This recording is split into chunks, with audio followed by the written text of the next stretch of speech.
मनरेगा में फर्जी जॉब कार्डों की होगी जांच। हर ब्लॉक के 10-10 गांवों को जांच के लिए चयनित किया जाएगा। सरकार के द्वारा उठाए गए इस कदम की जितनी सराहना की जाए कम है, क्योंकि इससे मनरेगा में और पारदर्शिता आएगी। मैं तो कहता हूं प्रदेश के सभी 58,189 ग्राम पंचायतों में यह पहल शुरू करनी चाहिए। पर एक सवाल यह उठता है कि क्या मनरेगा में भ्रष्टाचार केवल निचले पायदान पर ही होता है? मैं यह नहीं कहता कि यहाँ पर भ्रष्टाचार नहीं है, पर यह भी नहीं कह सकते हैं कि इस भ्रष्टाचार के दोषी केवल और केवल निचले स्तर के कर्मचारी हैं, क्योंकि इस भ्रष्टाचार में संलिप्त होने के लिए ऊपरी स्तरों से बाध्य किया जाता है। इसी खबर को लेकर हमारे ही बीच के वाराणसी जनपद के साथी भाई मनोज पाठक जी ने अपने विचार व्यक्त किए हैं और प्रदेश सरकार से कुछ सवाल भी पूछे हैं, जिसका जवाब शायद ही किसी के पास हो। जी हाँ दोस्तों, नमस्कार। मेरा नाम संतोष कुमार है और आप लोग देख रहे हैं मेरा चैनल जीआरएस संतोष। दोस्तों, यदि यह वीडियो आप लोगों को अच्छा लगे तो वीडियो को लाइक करें और अपने मित्रों के साथ शेयर अवश्य करें। इसके अलावा आप लोगों से एक और निवेदन है कि आप लोगों में से 87.4% लोग ऐसे हैं जो हमारे वीडियो तो देखते हैं परंतु हमारे चैनल को सब्सक्राइब नहीं किए हुए हैं। इसलिए आप लोगों से करवर्द निवेदन है कि हमारे इस चैनल को एक बार सब्सक्राइब अवश्य कर लें, ताकि इसी तरह के वीडियो आप लोगों को हमेशा मिलते रहें। तो चलिए वीडियो को शुरू करते हैं।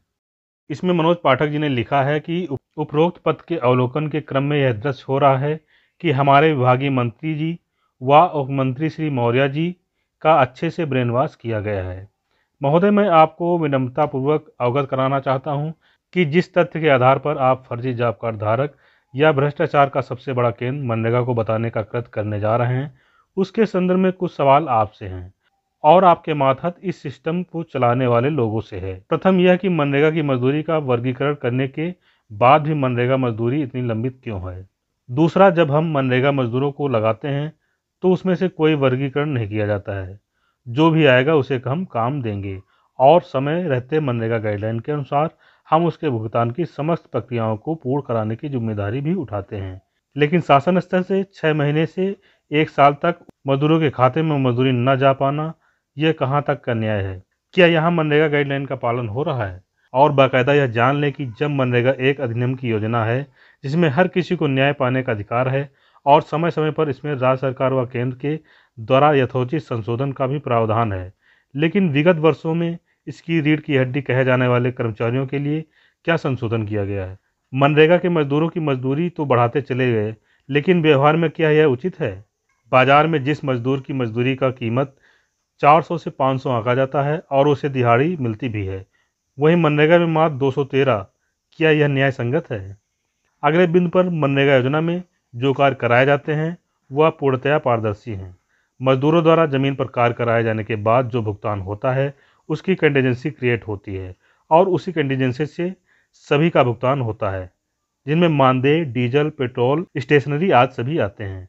जबकि रोजगार सेवक को सबसे न्यूनतम मानदेय और उसके ऊपर राज करने वाले तमाम अधिकारी कर्मचारियों को कभी डीजल पेट्रोल के नाम पर, कभी स्टेशनरी के नाम पर तो कभी उनके अन्य कार्यों के लिए भुगतान किया जाता है। ऐसा क्यों?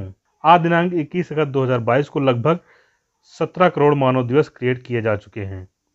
यह किसकी बदौलत है? और जो मनरेगा के साथ कन्वर्जन की बात की जाती है, अपसर्ड की बात की जाती है, उस पर आज तक सुरक्षित पहल नहीं की गई। बेवजह दुनिया भर के लोगों को इससे जोड़ा गया और इनको इसमें भागीदार बनाया गया, पैसों का बंदरबाट कराया गया।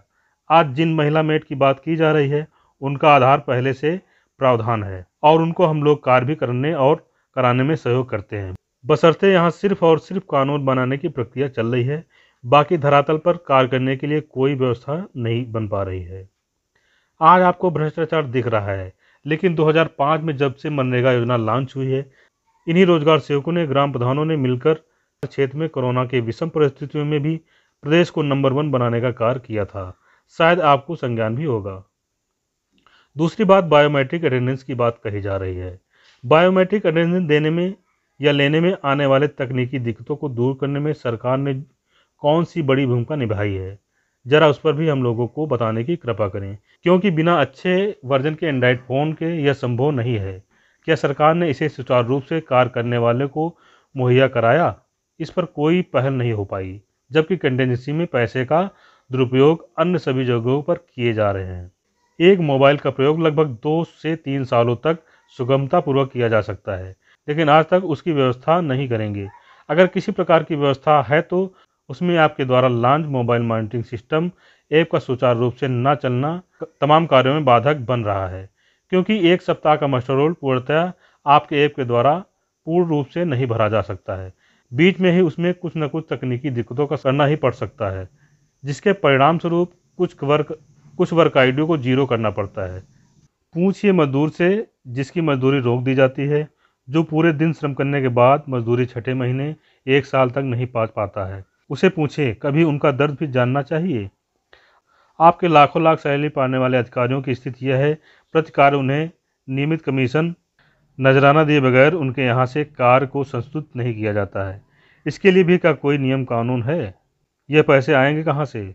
चूंकि यह अंडर टेबल है, इसलिए यह सारी चीज़ें नहीं दिखती हैं और बिना इसके कोई कार्य कर पाना मुश्किल है, क्योंकि जनता के बीच में रह कर के जनहित में कार्य करना बड़ा ही कठोर नियम है और उनकी ज़रूरतों पर आपको खरा उतरना पड़ेगा। वह आपके नियम कानून को नहीं मानते हैं, वह आपकी ज़रूरत को जानते हैं, लेकिन फिर भी सरकार और जनता के बीच में सामंजस्य का पुल बना करके दिन रात मेहनत करके अन्य तमाम संसाधनों का प्रयोग करते हुए इसी प्रकार सरकार की योजनाओं को धरातल पर उतारने में हम सबकी भूमिका महत्वपूर्ण है। कृपया यदि आप सम्मान नहीं दे पाते हैं तो अपमानित भी करने का कार्य ना करें। ऐसे ही अन्य व्यवस्थाओं को देखा जाए, इन कर्मियों के हित में सर्वप्रथम कोई अच्छा निर्णय नहीं लिया जाता है, या लिया भी जाता है तो उसे पालन कराना या उससे भी कठिन हो जाता है।